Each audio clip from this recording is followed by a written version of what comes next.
Is Kundalini something we should be looking forward to? Is that like the main goal of spirituality? And what exactly is it? If it is spiritual awakening, does it happen? Is it like a fixed way for it to happen? Or is it different depending on what practice you do? Do you have to consistently be doing some sort of practice over time? Please. The Kundalini, as it awakens, it bestows tremendous mystic abilities. You need to be spiritually mature to use these abilities in an effective and positive manner. And if it's not accompanied with that kind of purity, that kind of spiritual awakening, the Kundalini awakening by itself can become a very dangerous matter. It's like passing a huge voltage through a tiny fuse wire. And that is why this idea that I wish to awaken my Kundalini without the accompanying spiritual elevation is like putting the cart before the horse. It could have very dangerous physical consequences, mental consequences. And I, as a spiritual teacher, I come across so many people who say, Swamiji, I did that sadhana and my body got affected and my mind got affected. Instead of that, if we focus on spiritual practices that elevate our consciousness, that purify our mind, that connect us with the sacred, and then leave it to the universe to awaken our Kundalini whenever the universe decides that we are mature enough for it. It's a far safer way to do it. Leaving it on the universe. Wow, that's a very spiritual way to think about it. I never really thought about it like that, but that's true because we are all one with the universe, and maybe forcing it is not the best way.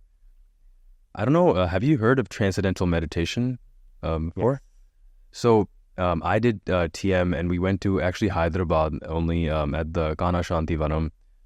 There was a yogic flying course that we did there. And in that, we did a lot of sutras. I think it was inspired from the Patanjali as only, but we did a lot of sutras, and there was a process where it's like where we kind of, we were able to do yogic flying.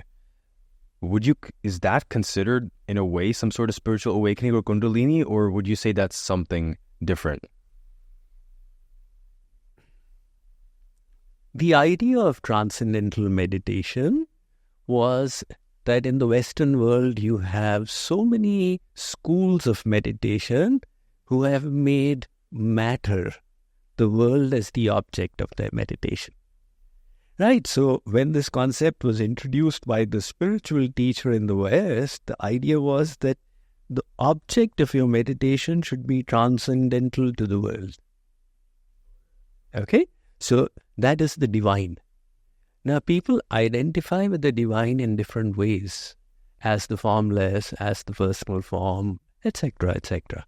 So transcendental meditation actually can include many things. Now coming to the idea of yogic flying, what happens is that when your mind gets concentrated, this results in certain supernatural abilities. And Maharishi Patanjali has enumerated many of them in his sutras. So he says if your mind focuses like this, you'll be able to read the thoughts of others, etc. But then he also says that don't make these the goal. Right? At the end of it all, he goes and says, don't make these the goal. You can get entangled in them. There is the interesting story of Swami Vivekananda. It states that he was in discussion with a yogi, and while they were walking, they reached a river. Now, the yogi had these mystic abilities.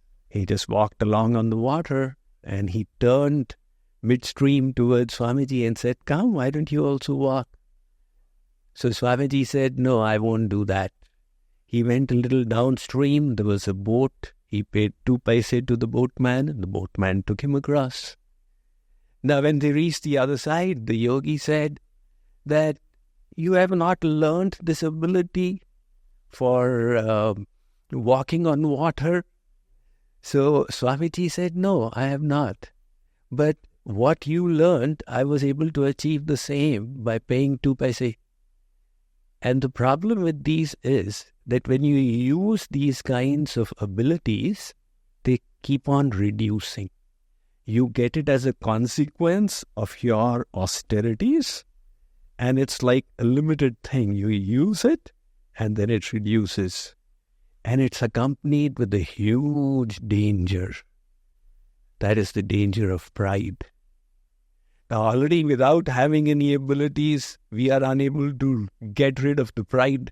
If you could do such fascinating things, then the danger of pride would just increase manifold.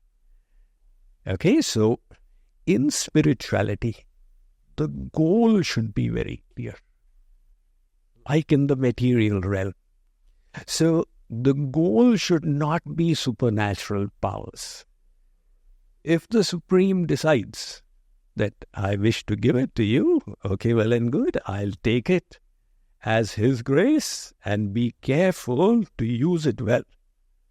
It's just like if you have a whole lot of wealth, now you need to be very careful or you may get entangled in material pleasures. It's the same with these kinds of mystic abilities. So the goal should be purely spiritual.